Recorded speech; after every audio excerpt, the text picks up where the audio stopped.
Eliminoni pikat e zeza në hund për vetëm 3 minuta. Kjo metodë do ju befasoj. A dëshironi të pastroni fytyrën tuaj përgjithmonë? Ka mënyra të ndryshme për ta bërë fytyrën tuaj të pastër nga pikat e zeza.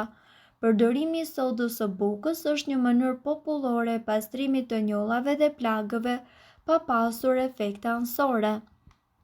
Përzjeni 2 deri në 3 lugë çaji sodë buke në ujë dhe do të fitoni një përzierje të qëndrueshme. Bëni masazh lëkurës në fytyrën tuaj me fokus vendet ku keni njolla dhe plagë. Vazhdoni 1 deri në 2 minuta me masazh dhe mbajini kështu për disa minuta.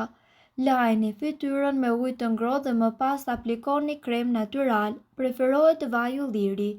Praktikoni këtë procedurë 2 deri në 3 herë gjatë javës dhe rezultatet do ju lënë pa fjalë.